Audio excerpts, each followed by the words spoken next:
Hi friends, I am here to read you chapters 3 and 4 of Escape from Mr. Lemoncello's Library. Chapter 3. Of course, even though he was grounded, Kyle Keeley still had to go to school. Mike, Curtis, Kyle, it's time to wake up, his mother called from down the kitchen. Kyle plopped his feet on the floor, rubbed his eyes, and sleepily looked around his room. The computer handed down from his brother, Curtis, was sitting on the desk that used to belong to his other brother, Mike. The rug on the floor, with its Cincinnati Reds logo, had also been Mike's when he was 12 years old. The books lined up on the bookcase had been lined up on Mike's bookshelf and Curtis's shelves, except for the ones that Kyle got each year for Christmas from his grandmother. He still hadn't read last year's edition. Kyle wasn't very big on books. Unless they were the instruction manual or hint guide to a video game. He had a Sony PlayStation set up in the family room. It wasn't the high-def Blu-ray PS3. It was the one that Santa had brought Mike maybe 4 years earlier. Mike kept the brand new Blu-ray model locked up in his bedroom. Sounds to me like he gets a lot of his brother's leftovers. Or hand-me-downs, I guess. But still, clunker that it was, the 4-year-old gaming console in the family room worked. Except this week. Well, it worked, but Kyle's dad had taken it away. Had taken away his TV and computer privileges. So unless he just wanted to hear the hard drive hum, there was really no point in firing up the PlayStation until the next Sunday when his sentence ended. When you're grounded in this house, his father had said, you're grounded. If Kyle needed a computer for homework during this last week of school, he could use his mom's, the one in the kitchen. His mom had no games on her computer. Okay, well, she had Diner Dash, but that didn't really count. It's funny he says that doesn't count because when I was younger, I loved to play Diner Dash. Being grounded in the Keeley household meant that you couldn't do anything except, as Dad put it, think about what you did that caused you to be grounded. Kyle knew what he had done. He'd broken a window. But hey, at least I beat my big brothers. Good morning, Kyle, his mom said when he hit the kitchen. She was sitting at her computer desk, sipping coffee and tapping keys. Grab a toaster tart for breakfast. Curtis and Mike were already in the kitchen, chowing down on the last of the good toaster tarts, the frosted cupcake swirls. They'd left Kyle the unfrosted brown sugar cinnamon flavor, the ones that tasted just like the cardboard box that they came in. New library opens Friday, just in time for summer vacation, Kyle's mom mumbled, reading her computer screen. Between 12 years since they tore down the old one. It's been 12 years since they tore down the old one. Listen to this, boys. Dr. Yanina Zinchenko, the new public library's head librarian, promises that patrons will be surprised by what they find outside. Really, said Kyle, who always liked a good surprise. I wonder what they'll have in there. Maybe books, said Mike. It is a library, Kyle. Still, said Curtis, I can't wait to get my new library card. Because you're a nerd, said Mike. I prefer the term geek, said Curtis. Well, I gotta go, said Kyle, grabbing his backpack. Don't want to miss the bus.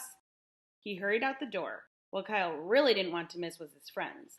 A lot of them had Sony PSPs and Nintendo 3DSs, loaded with lots and lots of games. Kyle fist-bumped and knuckle-knocked his way up the bus aisle to his usual seat. Almost everybody wanted to say hey to him, except, of course, Sierra Russell. Like always, Sierra, who was also a 7th grader, was sitting in the back of the bus, her nose buried in a book, probably one of those about girls who lived in tiny homes on the prairie or something. Ever since her parents divorced and her dad moved out of town, Sierra Russell had been incredibly quiet and spent all of her free time reading. Nice shirt, said Akimi Hughes as Kyle slid into the seat beside her. Thanks, it used to be Mike's. Doesn't matter, it's still cool. Akimi's mother was Asian and her dad was Irish. She had a very long jet black hair, extremely blue eyes, and a ton of freckles. What are you playing, Kyle asked, because Akimi was frantically working the controls on her PSP 3000. Squirrel Squad, said Akimi. One of Mr. Lemoncello's best, said Kyle, who had the same game on his PlayStation, the one he couldn't play for a week. You need a hand? Nah. Watch out for the beehives. I know about the beehives, Kyle. Well, I'm just saying. Yes! What? What? I cleared level 6. Finally. Awesome. Kyle did not mention that he was up to level 27. Akimi was his best friend. Friends didn't gloat to friends. When I shot the squirrels at the falcon, said Akimi, the pilots parachuted. If a squirrel bit the pilot in the butt, I got 50 bonus points. Yes, in Mr. Lemoncello's catapulting critters game, there were all sorts of wacky jokes. The falcons weren't birds, they were F-16 Falcon fighter jets. And the squirrels, they were nuts, totally bonkers. With swirly whirlpool eyes, they flew through the air jabbering gibberish, and they bit butts. This was one of the main reasons why Kyle thought everything that came out of Mr. Lemoncello's imagination factory, board games, puzzles, video games, was amazingly awesome. For Mr. Lemoncello, a game just wasn't a game if it wasn't a little goofy around the edges. So, did you pick up the bonus code? Asked Kyle. Huh? In the freeze frame there. In the freeze frame over there. Akimi studied the screen. Turn it over. Akimi did. See that number tucked in the corner? Type that in the next time the home screen asks you for your password. Why? What happens? You'll see. Akimi slugged him in the arm. What? Well, don't be surprised if you start flinging flaming squirrels out on level 7. Get out! Try it. You'll see. I will. I'll try this afternoon. So did you write your extra credit essay? Huh? What essay? The one that's due today about the public library? Refresh my memory, said Kyle. Akimi sighed. Because the old library was torn down 12 years ago, the 12-year-olds who write the best essays on why I'm excited about the new public library will get to go into the library lock-in this Friday night. Huh? The winners will spend the night in the library before anybody else even gets to see the place. Is this like that movie Night at the Museum? Will the books come alive and chase people around and all that junk? No, but there will probably be free movies and food and prizes and games. And all of a sudden, Kyle was interested. Chapter 4. So exactly what kind of games are we talking about? I don't know, said Akimi. Fun book stuff, I guess. And do you think the new library will have equally new computers? Definitely. With Wi-Fi? Probably. Kyle nodded slowly. And this all takes place on Friday night? Yep. Akimi, I think you've just discovered a new way for me to shorten my most recent groundation. Your what? My game-deprived parental punishment. Kyle figured being locked in a library with computers on a Friday night would be better than being stuck at home without any gaming gear at all. Can I borrow a pen and a sheet of paper? What? You're going to write your essay now? On the bus? Better late than never. But they're doing homeroom, Kyle. That's first thing. Fine, I'll just keep it brief. Akimi shook her head and handed Kyle a notebook and a pen. The bus bounced over a speed bump and into the school driveway. He would need to make this essay really, really short. He was hoping the 12 winners would be randomly pulled out of a hat or something. And, like the lottery people always said in their TV commercials, you just had to be in it to win it. Meanwhile, in another part of town, Charles Chiltington was sitting in his father's library working with the college student who'd been hired to help him polish up his extra credit essay. He was dressed in his typical school uniform, khaki slacks, blue blazer, button-down shirt, and tastefully striped tie. He was the only student at Alexandriaville Middle School who dressed that way. What's a big word for library? Charles asked his tutor. Teachers love when I write with big words. Book repository. Bigger, please. Athenaeum. Athenaeum.